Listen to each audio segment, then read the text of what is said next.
Morning प्यारे बच्चों। Good morning प्यारे बच्चों। क्वेश्चन नंबर 9 ले रहे हैं। 9.1 एक्सरसाइज चल रही है हमारी। वैसे भी मोस्ट इम्पोर्टेंट क्वेश्चन है ये, सीबीएसई में पहले आ चुका है। The angle of elevation of the top of a building. देखिए समझिए, क्वेश्चन समझ में आ गया और फिगर आपने बना लिया तो आपने पूरा क्वेश्चन सॉल्व कर लिया, ये समझ के चलिए। The angle of elevation of the top of building, यानी बिल्डिंग को नीचे से ऊपर, एलिवेशन का मतलब आप नीचे हैं, आपकी गर्दन ऊपर है, ऊपर की तरफ देख रहे हैं, यानी आप बिल्डिंग को देख रहे हैं। From the foot of the tower, यानी आप टावर के फुट से बिल्डिंग, यानी टावर और बिल्डिंग दोनों अलग अलग है, आप टावर के फुट से बिल्डिंग को देख रहे हैं तो एलिवेशन एंगल 30 डिग्री बन रहा है, यानी ये 30 डिग्री ऊपर की ओर देख रहे हैं, 30 डिग्री बन रहा है, ठीक। And the angle of the elevation of the top of the tower from the foot of building.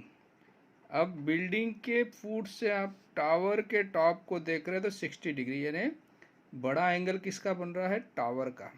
छोटा एंगल बन रहा है बिल्डिंग का। इसका मतलब बिल्डिंग छोटी होगी, टावर बड़ा होगा, ये ध्यान रखिए। ये एंगल 60 डिग्री किसके लिए बन रहा है? टावर के लिए।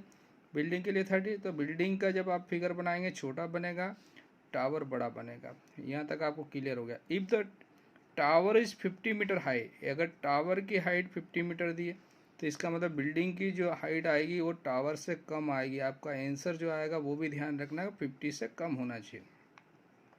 Find the height of the building, तो आपको एच निकालना है यहाँ पर, और इनके बीच की डिस्टेंस अभी हमने एक्स मान ली।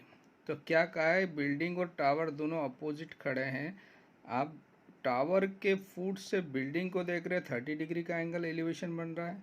बिल्डिंग के फुट से टावर को देख रहे हैं तो 60 डिग्री का एंगल बन रहा है। इसकी हाइट दे रखी है 50। तो आपको क्या करना है? जितने एंगल दिए हैं उतने ट्राइंगल में जाकर खड़े हो जाना है, यानी पंडित बद्री प्रसाद जी का फार्मूला अप्लाई करना है। आप यहाँ पर खड़े हो गए एक बार 30 डिग्री पे, तो ये परपेंडिकुलर हो गया, बेस हो गया। इसमें पंडित बद्री प्रसाद से आपने ट्रिग्नोमेट्रिकल रेशियो यूज़ किया और नंबर 1 इक्वेशन ले आए। फिर 60 डिग्री पर आकर खड़े हो गए, यहाँ पर पंडित जी का फार्मूला अप्लाई किया, नंबर 2 इक्वेशन। 1 और 2 को सॉल्व करेंगे, हमारे आंसर आ जाएंगे बच्चों। तो चलिए स्टार्ट करते हैं। तो बच्चों अकॉर्डिंग टू क्वेश्चन, पीएस जो हमारे लिए बिल्डिंग हो गई, जिसको हमको फाइंड आउट करना है, जिसकी हाइट हम इसको हमने एच सपोज कर लिया है यहाँ पर, है ना।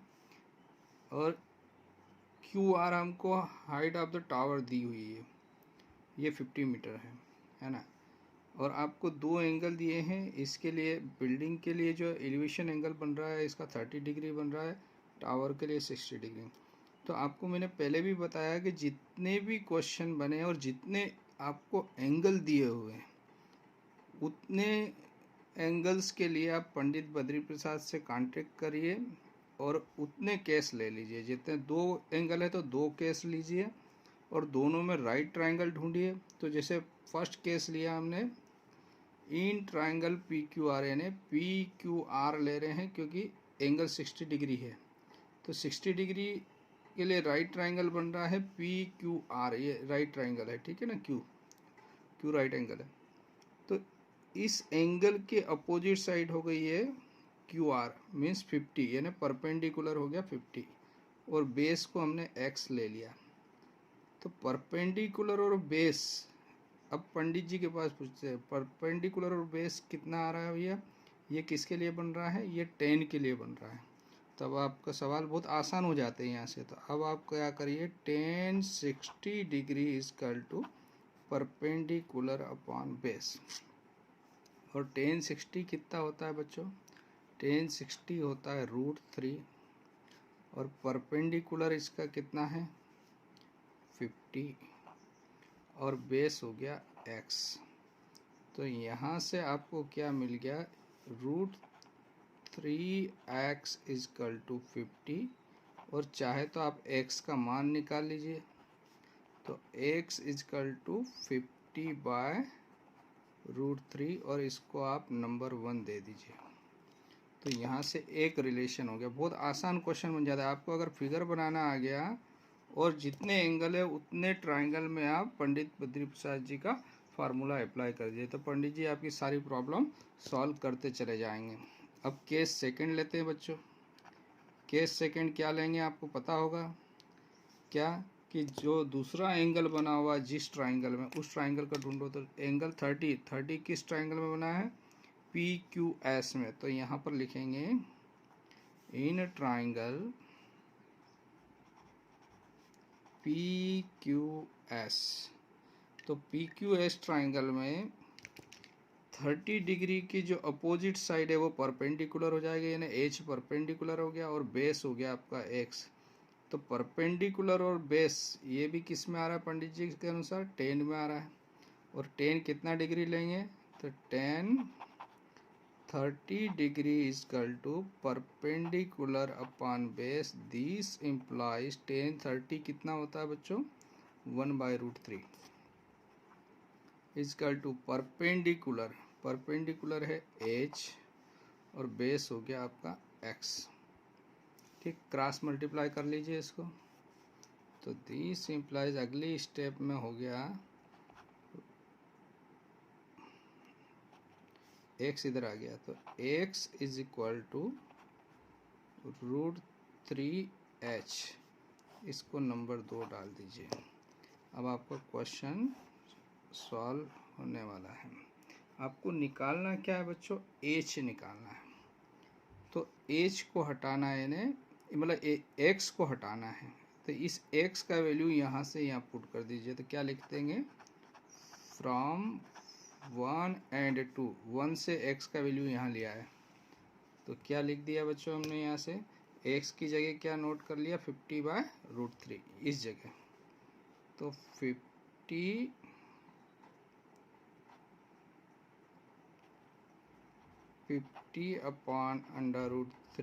ये X की जगह लिखा, और √3H, √3 को इधर भेज दो, या √3 यहाँ से नीचे भेज दो।